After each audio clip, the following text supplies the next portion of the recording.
And tackling methane emissions in the fossil fuel sector would help efforts to hold back climate change and increase energy security, especially as the Iran crisis threatens global supplies and, according to a report by the International Energy Agency, IEA, the oil, gas and coal industries account for about 35% of all methane emissions from human activity, notes the IEA's Global Methane Tracker 2026 and released on Monday.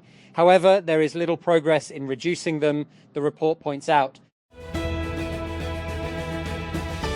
The Zambian government has suspended negotiations with the United States on multi-billion-dollar deals for health services, and Minerals Foreign Minister Malambo Haimbe said on Monday that the proposed agreements have stalled due to Washington's unacceptable terms and demands for preferential treatment.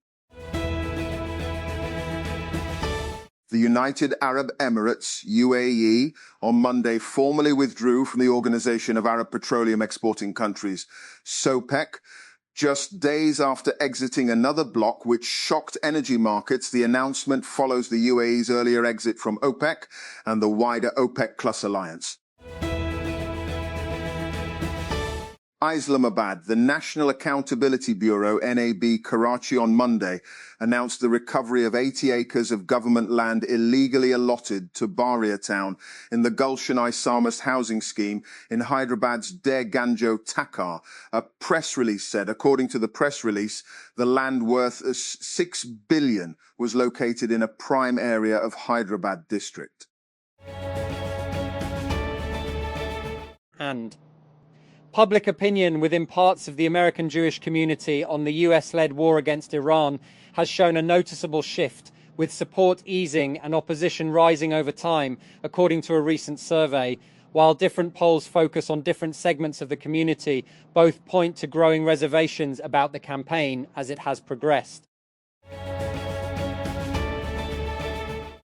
The Pakistan Navy and Pakistan Maritime Security Agency, PMSA, provided humanitarian assistance to over half a dozen sailors stuck aboard an offshore tug and supply vessel in the Arabian Sea, security sources said on Monday.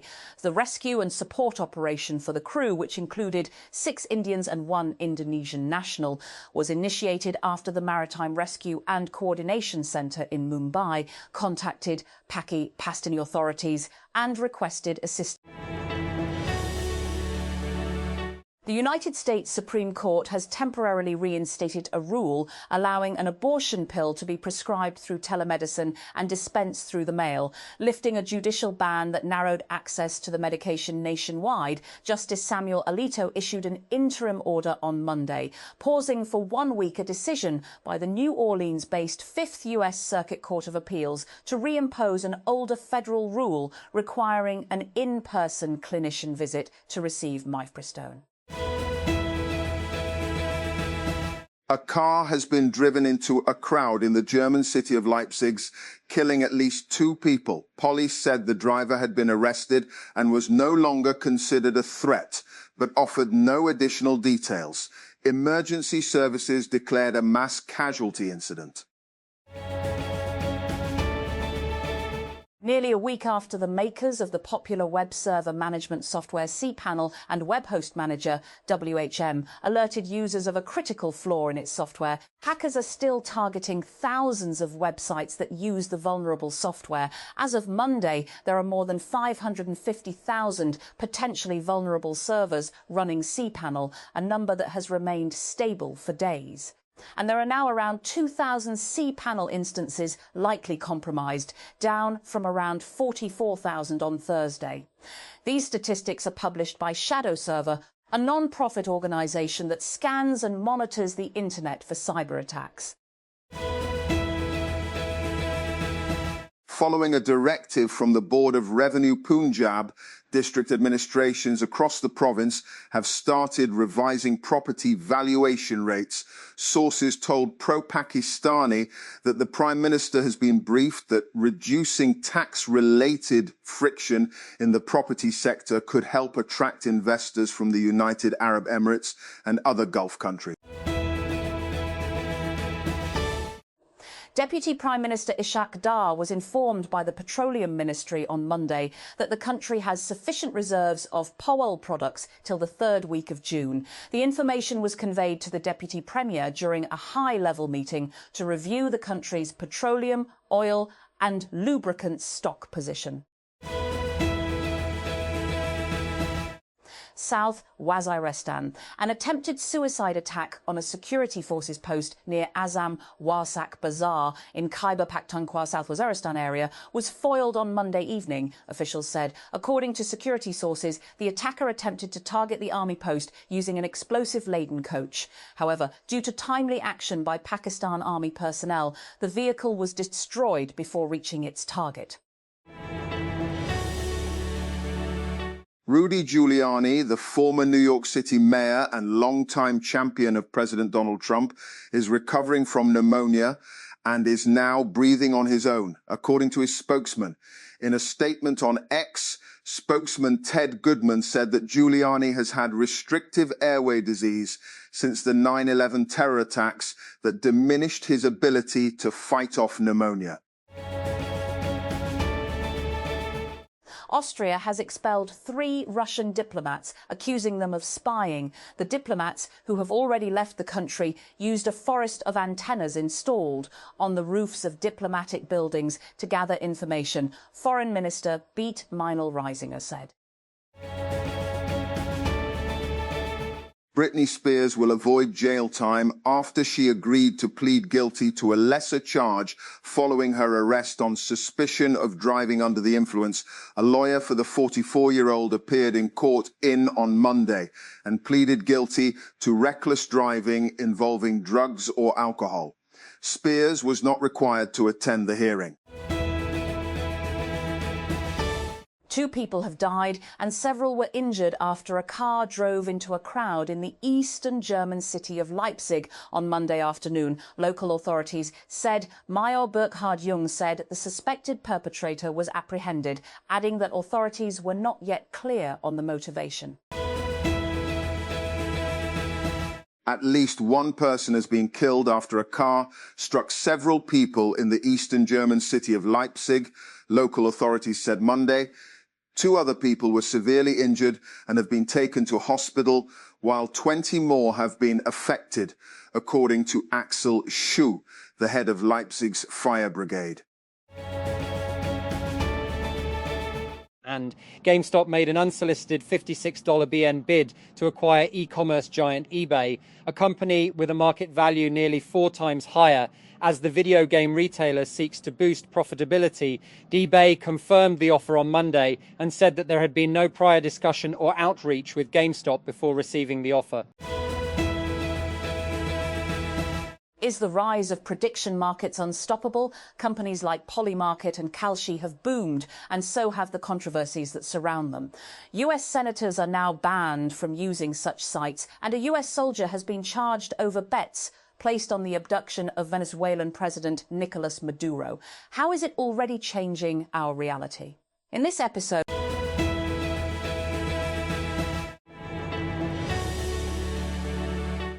a long-running border dispute between Nepal and India has flared up after New Delhi announced the resumption of a religious pilgrimage through a contested Himalayan pass. Kathmandu's Ministry of Foreign Affairs lodged a protest against India on Sunday, criticising New Delhi for resuming the pilgrimage. The Lipulek Pass, which sits where Nepal meets India and Tibet is claimed by Nepal based on the 1816 Treaty of Sugauli, which it entered into with India's British colonial rulers to define its western border.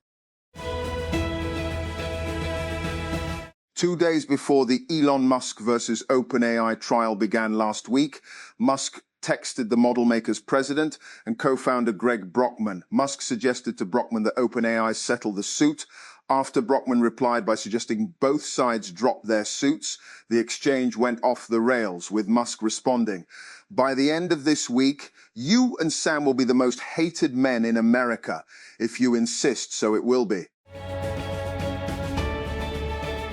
Brett Taylor's AI startup Sierra is raising a $950 million funding round led by Tiger Global and GV, the company announced Monday, pushing its post-money valuation above $15 billion. The raise gives Sierra more than $1 billion to work with, capital the company says it will use to become the global standard for AI-powered customer experiences.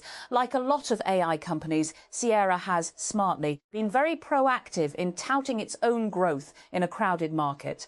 The company says it started with just 4 design partners a couple of years ago. Today it claims to have more than 40% of the Fortune 50 as customers and says the agents running on its platform are handling billions of interactions, from refinancing mortgages to processing insurance claims, managing returns and powering non-profit fundraising campaigns.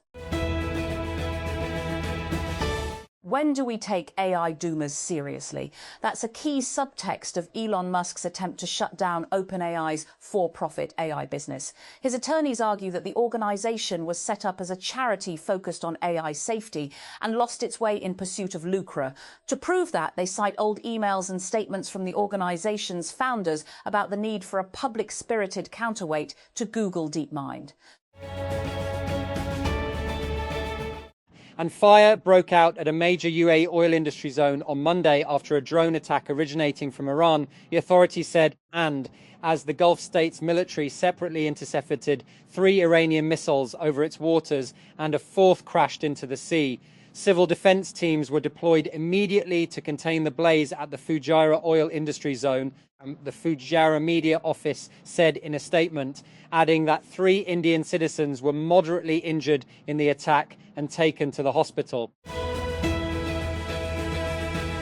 And is the rise of prediction markets unstoppable? Companies like Polymarket and Kalshi have boomed, and so have the controversies that surround them. United States senators are now banned from using such sites, and a US soldier has been charged over bets placed on the abduction of Venezuelan President Nicolas Maduro. How is it already changing our reality? In this episode, for the past 3 years, reports of wartime atrocities and dire humanitarian crises have been making the headlines from Sudan.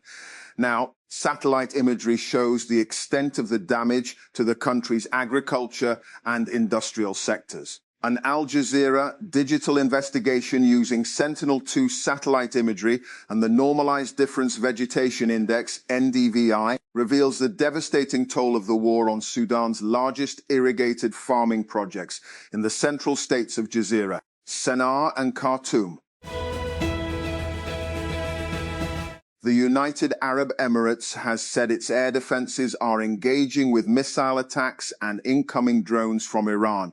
The UAE Ministry of Defense said late on Monday afternoon that it was intercepting ballistic missiles, cruise missiles, and drones across the country.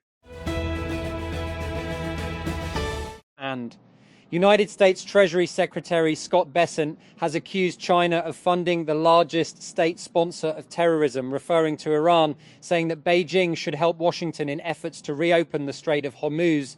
Bessent's blunt criticism of China's relations with Iran on Monday comes ahead of US President Donald Trump's expected visit to Beijing next week, where he is set to meet with his Chinese counterpart Xi Jinping.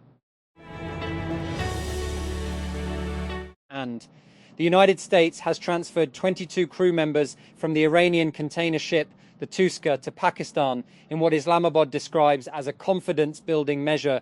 During tension in the Strait of Hormuz, US Central Command spokesman Captain Tim Hawkins said the crew had been handed over for repatriation. Pakistan's foreign ministry confirmed the transfer, saying the sailors would be returned to Iranian authorities.